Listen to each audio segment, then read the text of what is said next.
Let's talk about the fatal flaw of democracy.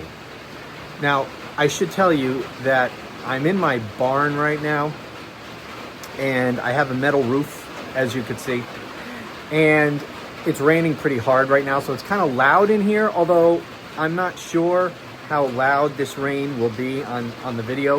If it's annoying, I apologize. Anyway, back to the point. The fatal flaw of democracy is what is also the entire point of democracy, and that is that the people get to decide. And we're seeing the results of that. Now, we're seeing the evidence of that fatal flaw right now in the United States. You know, the framers of the Constitution, the founders of this country, talked in great depth about the need for the American people, in order for this experiment with this new republic to be successful in the long term, that the American people would need to be a serious people, a well-informed people, moral people, people for whom truth and right and wrong matter.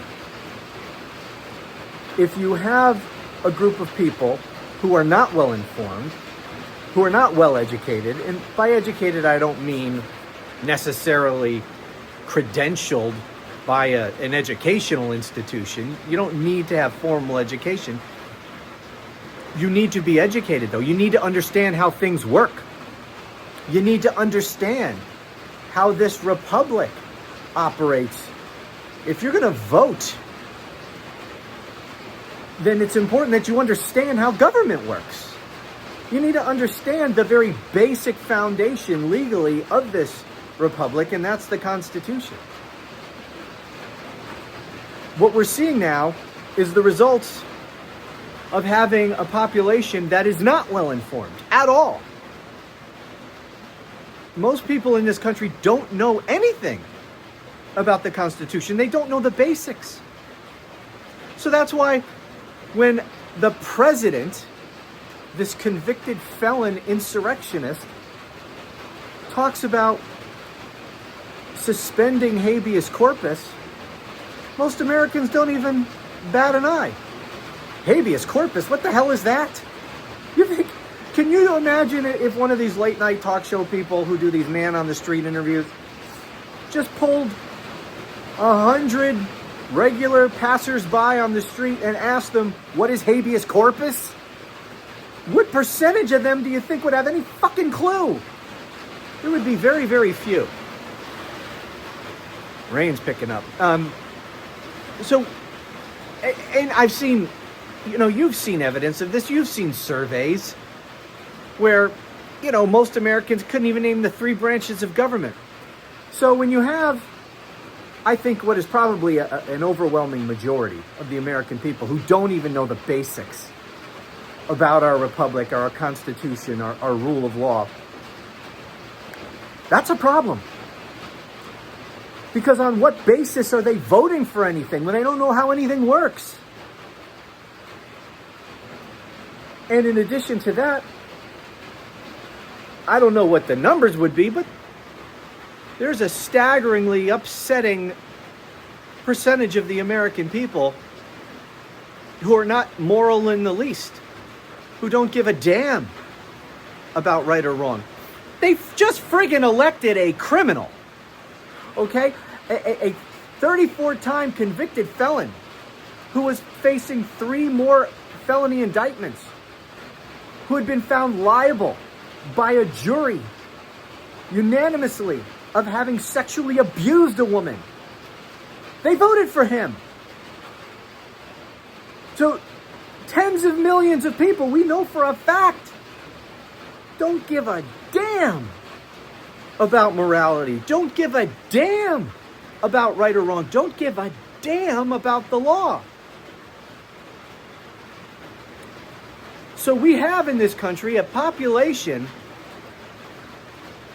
exactly the kind of people that the founders of this country warned that if you had that kind of people, if the American people turned into that, then this republic isn't going to work. Once you reach the point that truth doesn't matter, morality doesn't matter, right and wrong doesn't matter, and nobody is informed enough to know how the government even works, the basics of our Constitution, to say nothing of the issues. Good Lord, do you think most Americans know a damn thing about the issues? Do you think they know anything about the economy, foreign policy, anything? No! They know nothing, most of them. So the American people have become exactly the kind of people that the founders of this country warned that if you became that, then this whole thing falls apart. And they were right. Because that is what the American people have become in very great numbers. And we're watching the results. We're watching it all fall apart. And most Americans seemingly couldn't care less. They support it.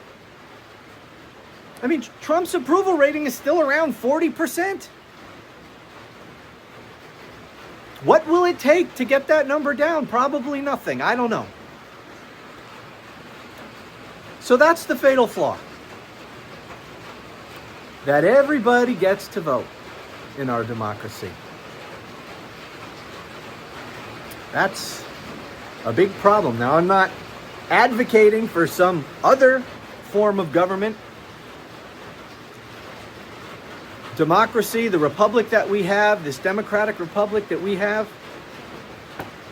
you know, maybe it's the best form. I mean, I don't know. What would you replace it with?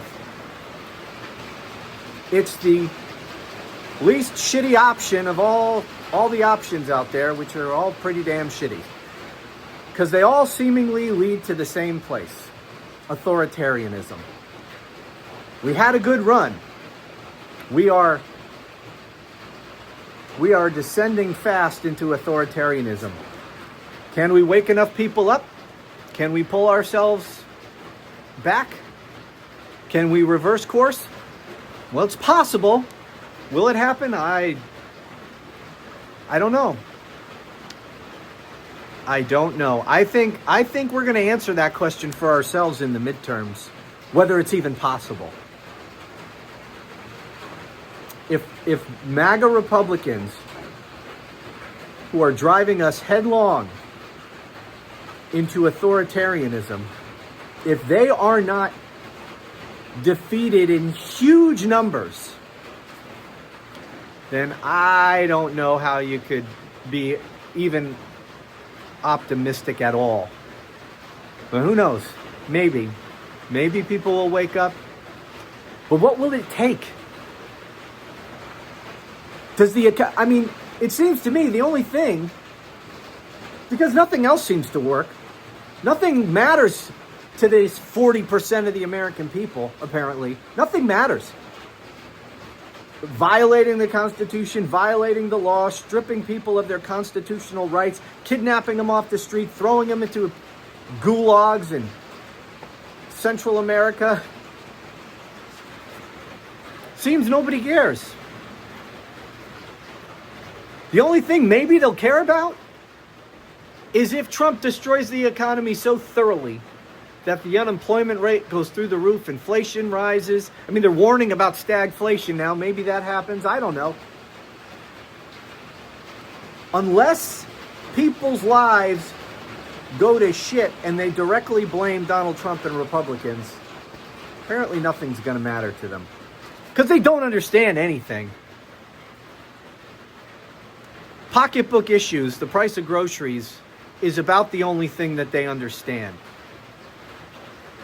They don't understand the cause and effect and supply and demand and supply chains, and they don't understand how any of that works.